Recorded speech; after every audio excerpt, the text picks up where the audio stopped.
Kiri eno kyokika mukwano gwange ebyatandika ng'ebyokusaaga mukwano ebintu biri serious gye muhoozi tuli eno ate kaakati munnange gwe yeesenza ku ttaka nga mu ntobazi simanya oliraanye simanya kiki ekya gavumenti mukwano gwange nga si birungi wulira ebiri eno ate kaakati Tamale Mirundi Junior Crystal Panda wano we tuli ate nga n'omuyimbi King Saha omukyala wano we tuli mangi genina agasinzeeko wano gonna oli ku Efren Habiugi Diange kansubire nti olifine subscribing ate naba notification bell giseeko videos gijoli mu budde nga bulijjo katusooke ku like nga video ntandise butereevu n'ensonga y'okwesenza ku ttaka eritakkirizibwa simanyanga wasenga mu lutobazi wasenga kumpi n'eddwaliro oba mu ttaka ly'eddwaliro oba ttaka lya ssomero mukwano nga bya gavumenti nga bukukeeredde nga nno tebannazikiza nga bakambwe kubanga munnange sooka obeere ng'owulira ebiri eno muganda wange ye wandiryamuse kubanga bo bagamba naye nga sinnakutwalayo nyongera okujjukiza nti Sheikh Ashraf alomba dduwa mukubireko ennamba ku screen weri omanye ebisinga wali ewala ogenda kubeera ng'osindika kifaananyi bakulombera edduwa ate bibeere nga bitera kuba ennamba eri ku screen awo obuuze kyonna ky'oyagala bajja kubeera nga bakuddamu katutandike bwe tuti ettaka lyonna lyonna erirabirirwa gavumenti eririmu amalwaliro gaffe eririmu amasomero gaffe universities zonna eza gavumenti amasomero ga primary aga gavumenti aga secondary aga gavumenti ebibira bya gavumenti ezo ntobazi eza gavumenti ekintu kyonna ekiyitibwa kya gavumenti programu etuleesere wano leero kwe kufuna ebiwandiiko record oba okuliwandiisa okulikwata ne tulaba nti lidda mu mikono gya gavumenti mu buwandiike era kino kigenda kukolebwa wona mu Uganda okutandikirawo programu nga bweri era njagala bategeeza bannayuganda kino kigenda tukendeezaako abantu ababadde ebizibu bye tubadde tujja mu bantu abeesenza ku ttaka erya gavumenti ate nga bakimanyi nti lya gavumenti kigenda tuyamba bubbi abantu ababadde bafuna ebyapa ku ttaka lya gavumenti mu butali butuukirivu kigenda tuyamba mu overlapping claims oba okulwanira ettaka ago ge gava ku sayidi ezeesookuba ku kyo tugamba mu comment section singa obeera okina kakati minisita Fiona Nyamutoro aliko be yakutte ku nkoona eyo naye ng'onaawuliddwako ng'agamba kati ninnyo tugende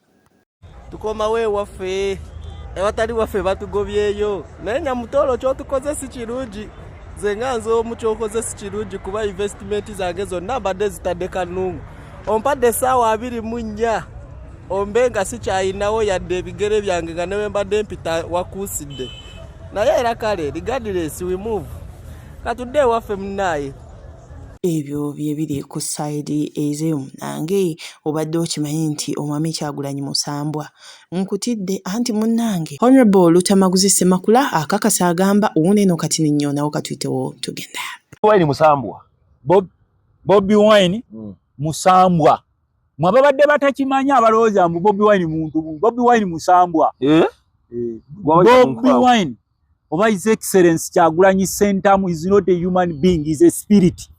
Alengera wala mantu wana Musambwa waliwo ebintu byakoze abamu ne twebaka ne twebuuza nti omusajja ono ekintu kino yakijjeewo akikoze atya naffe tukitegedde luvannyuma nti Bobi Wine Musambwa si muntu wa bulijjo era wali asobola okudduka ku basajja bano ku lugujjukujju n'oluyaayeyaye lwabwe ne bayinfoma kuba abamu twategeera abamu babajjawo.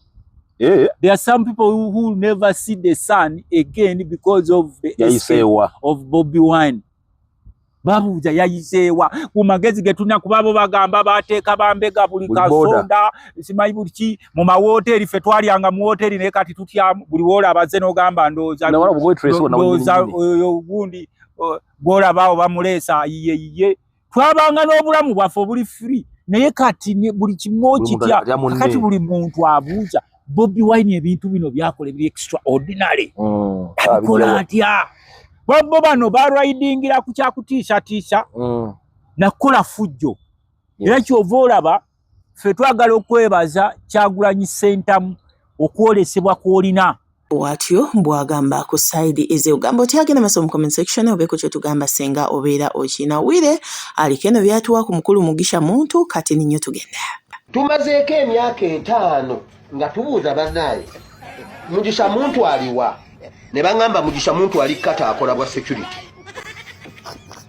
nenoonya Mugisha Muntu mu bwa security nembuuza Mugisha Muntu bw'obeera owa security toyogera ku nsonga za ggwanga nangamba nedde ekyeyo kimmenya omanyi munnange ki namugamba nange ndi wa security naye nfuna waakadde nengenda ku lw'eggwanga Mugisha Muntu totulekerera gira oyogera ku nsonga z'eggwanga Mugisha Muntu tayiseeko mu ddiro yadde okutunyampira kati essaawa y'omuli etuuse ajjeyo ebipale jano Mugisha Muntu olwaleero transfiguration property of party era naye wuuno party president wa anti Mugisha Muntu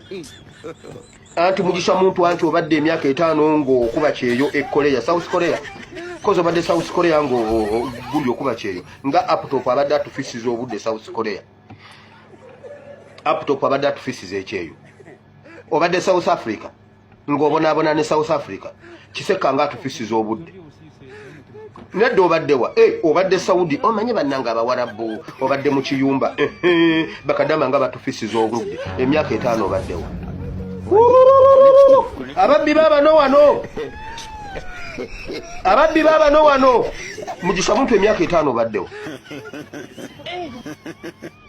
ng'oggyeko okuteesa okutta Kyagulanyi ojjukira bwe walikodinga president mu office ye ng'omulikodinga amaloboozi n'ogatwalira Museveni mbukakati mbuno z'okolaganira wamu n'ennuuku obadde mu nsi ki gy'obadde okuba ekyeyo emyaka 5 ababbi baabano wano bw'atyo wire bw'agamba ku side ezo katugyewo akatambi kano naye bannange tugende Chris Obore, the man who said we are in things, is now in Luzira.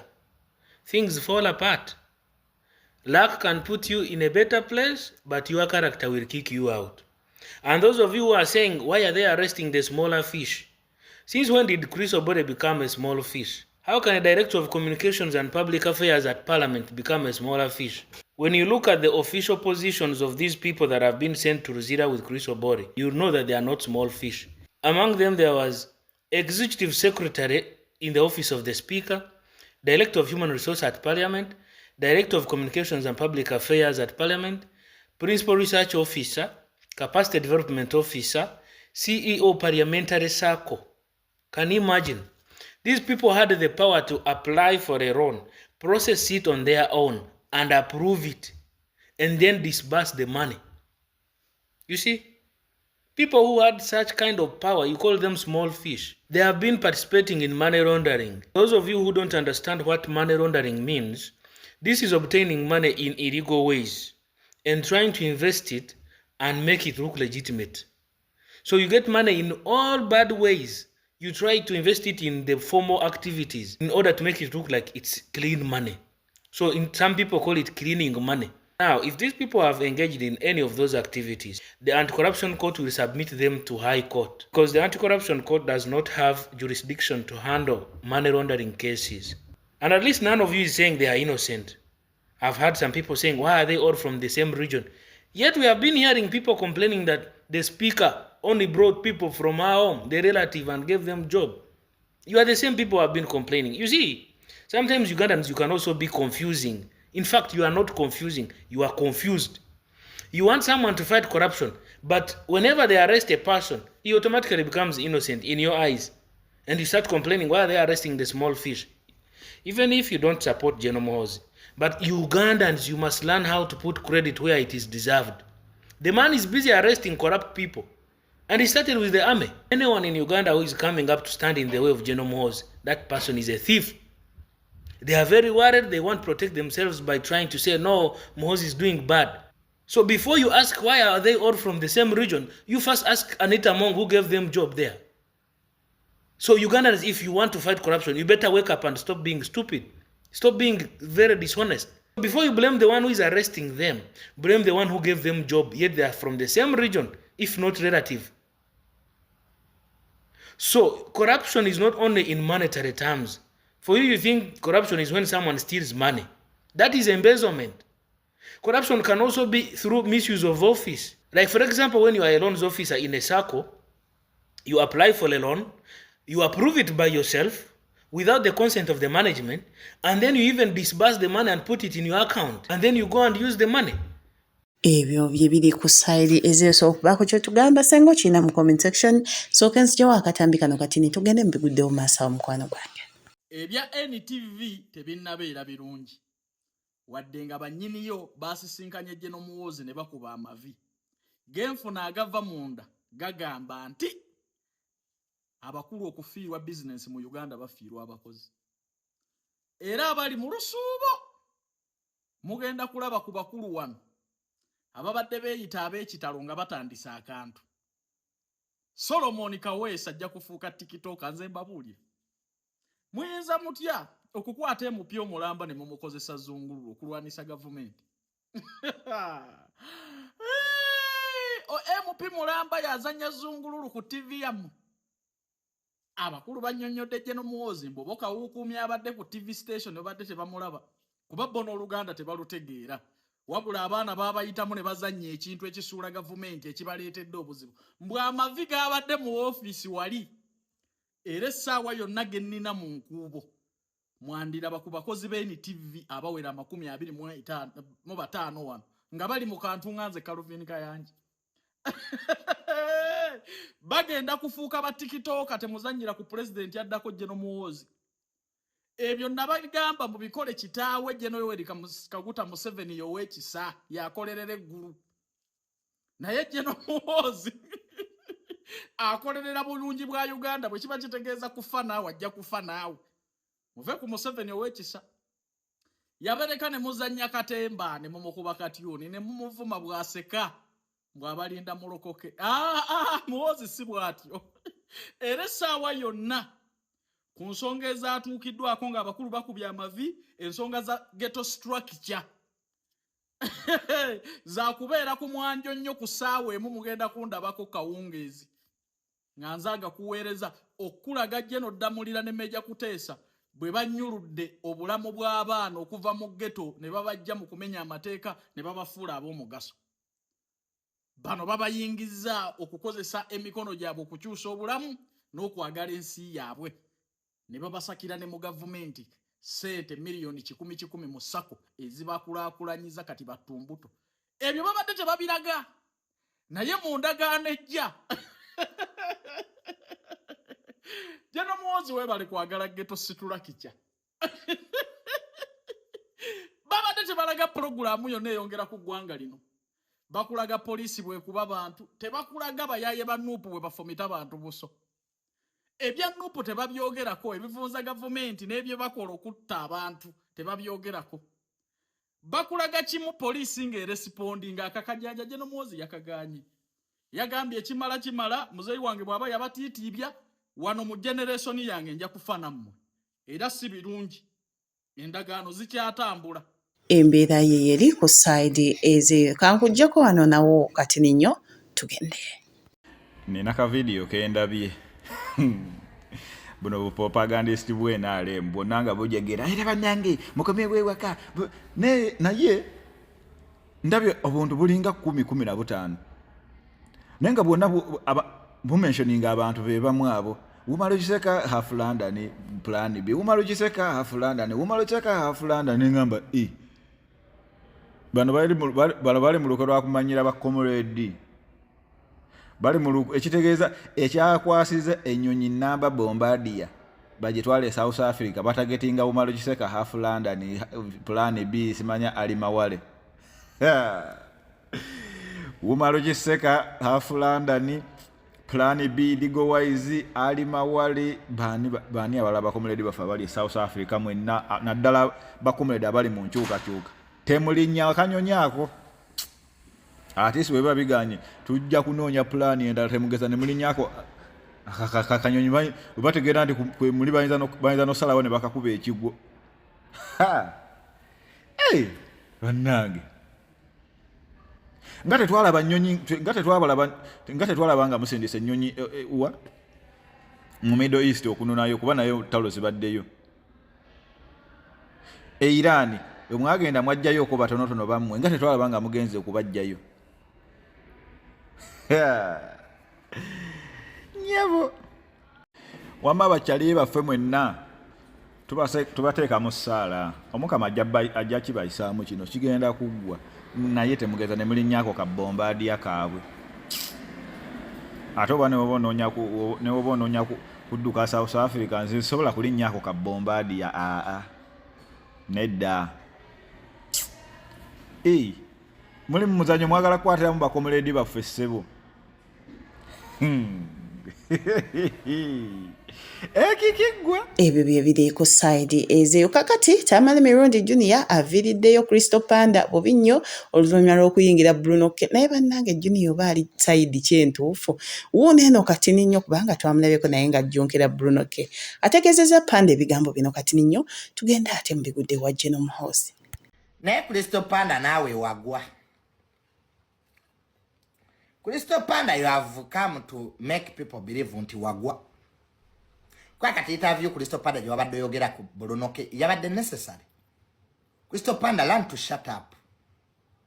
Crystal Panda, you have a loose mouse. Crystal Panda, you have a loose mouse. Next time, Crystal Panda, learn to shut up. Crystal Panda na ulinga mukazi. You are like a woman. Sorry mukazi. Kati yade bikugazi sawa Crystal Panda. As if you and Bruno K were in a relationship. Bruno K yakwesonyi wadda. Ali mukola balali. Bruno K is moving forward. Golia wotintinga nviri. The only achievement Crystal Panda you have is kugala NTV na kutetinga nviri.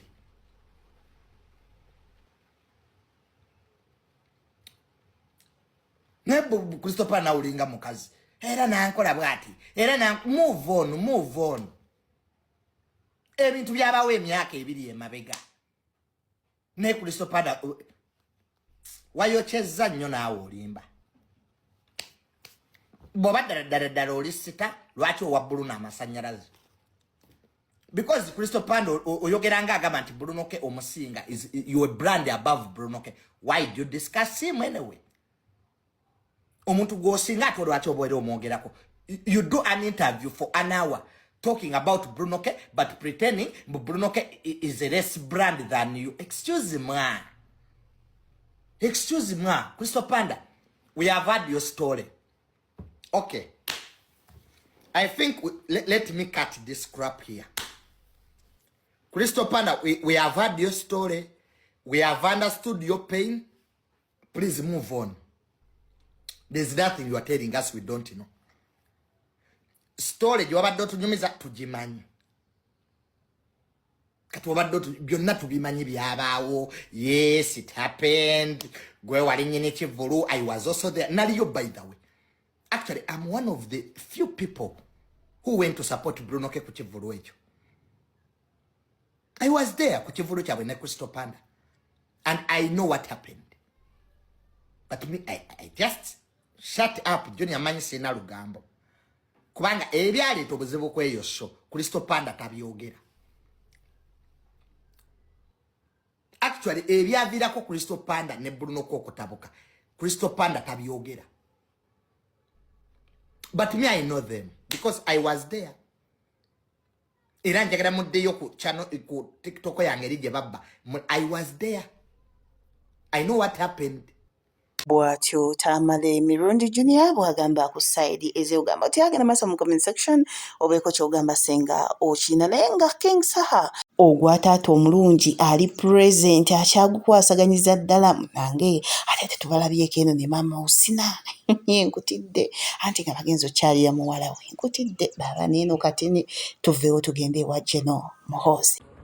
Tuli eno mu daddy's duties. Daddy's duties. Calling. Ye taata. Temuteekayo nnyo bintu ku mukutu okwo. Naatugiraagira tulina abasomesa eno. Bataata ab'obuvunaanyizibwa. Salaamu alaikum. Alaikum salaam.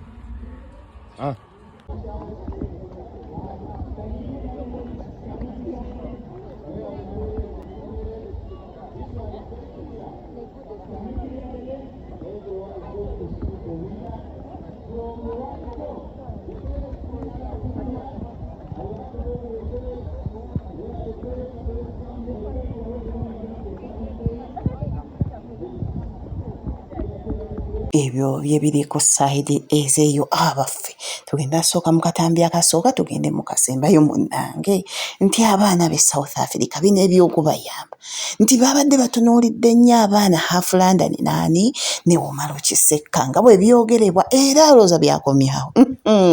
Omukulu Geno Muhoozi yabadde ku kisaawe bulungi nnyo nnyini ddala. Sooka olaba akatambi kano akasooka ate nkuwa akatambi akaddako bannange ensonga nno ziri siriyasi katukole bwe tuti tugenda. Okubeera seefu tukyali seefu wabula ebibuuzo bingi. Lwaki South Africa? Omutamiivu n'abeera ku kisaawe omusinzi abira lya kisaayi nculo ng'ategereza baliga South Africa. Amahanga goona abantu bakaba basitaaka basaba gavumenti ebayambe takobasa. Nyokaani manta kikintu gavumenti niyo kitiireho kuyamba abanyayuganda. Sebo rubeerwe rugazigazi ngu Muhoozi nguno we yayamba abakuruga South Africa. Yagumahona nekiro ngu abategerize South African NUP chaputa eyo ngumi gye tuli eyo panchi yazze. Tuyina okubeera nga tuteekawo embeera kubanga bo balina balina ekifaananyi kye baagala okusiigawo. Otegedde kyova olaba baataddewo ekifaananyi nga bakulaga nti bazze babakimye era abalinze wali Muhoozi maana. Tulina kuba beegendereza nnyo, tulina kuteekawo embeera era eddemu okulaga ensi nti wane South Africa abo babadde bantu baabwe be beekimidde be baali basindika wano. Okategedde tulina okuddamu okuziwanga kubanga balina ekifaananyi kyabwe kye baasiize n'ekigendererwa gavumenti ye Uganda simanyi Muhoozi akimye abantu South Africa n'abalinda ne ku kisaawe. Akantu ako kakulu nnyo n'abalinda ne ku kisaawe ekifaananyi kiveeyo bulungi nti akimye abantu South Africa kubanga wano wabaddewo force ey'amaanyi ennyo ku lukalu lwa Africa era nga bagitya nnyo ebbanga lyonna nakati. Kati baleese ekyo baleese obubaka naffe tulina kuzeeyo response era NUP chaputa South Africa response tulina kugizaayo. Bwaba tukubye panchi naffe tulina kuleeta kihuuku twesinkane mu meeting. Geno Muhoozi olunaku lw'eggulo yeesitudde agenda alisiivinga ebitereke bye okuva e South Africa ku airport half London ne Omaro Kisekka naye yakutte ebyoya bya nswa. Oba ani abalira gavumenti ya NRM ne musitula Geno ne mumutwala ku airport ne mumulimba mbu half London ne Omaro Kisekka bazze kumbe ebisajja byattu biri eri birina ku KFC. Ne mubuzaabuza Geno kati nze nemba mu kitiibwa ekyo mutabanyi wa Wamakasule nze nemba Geno abambalidde mbakuba amasasi mu bubina tosobola kunsitula kuva gye nvudde nondeeta okulaba ku bajulizi bange nga tebaliiwo. Naye nga esente z'omuwi w'omusolo azigaba naye kirabika omukono gumuluma. Buli lwaziwaayo tezirina kye zikola. Kati Minisita Kasolo yalimbye Geno Muhoozi naye bannaaye minisita ka animal okozesezza jeno waffe n'omulima nti abasajja mwe bali mu nnyonyi obaleese okuva e South Africa agenda otuuka ku airport yasanzeeyo baddiikuula naye gavumenti ya NRM okaba bwoseka naye okukwata Aflandani ne muganda wange Umaru Kiseka si gwe gwandibadde omulimu omukulu ku gavumenti ya NRM. Yandibadde ekola bukozi ebyo abaana abo be boogerako ddani okubeera awo nga mubaswamiriza. Kati kiringa gavumenti ennamba okulindirira babbulooga ebakwata babbulooga jeno olinde babbulooga kiringa kati jeno kulinda nze mutabani wa Makasule. Ate kiba kya makulu ekyo. Nedda mukyuseemu basajja mmwe. Ssebo oba nnyabo kankwanjulire Sheikh Ashraf Dembe ono nga yajja okutereza obulamu bwo gwe ali mu ggwanga Uganda n'ali ebweru w'eggwanga teweeraliikirira gwagenda kuyamba bw'ati ky'oba okola sindika ekifaananyi kyo obulamu bwo bubeerenga buteera. Ky'olina okukola kuba ennamba eri ku screen awo ennamba eri nonti 7963711 obeerenga otereera byonna ebikusumbuwa. Ye Sheikh Ashraf Dembe okutereza obulamu bwo nkiddamu enamba eri ku screen awo okumanya ebisingawo. Asangibwa Rakai ye gwe ayagala okubeera nga omanya wali kuba enamba eri ku screen awo mwogerezeganye tojja kwejjusa.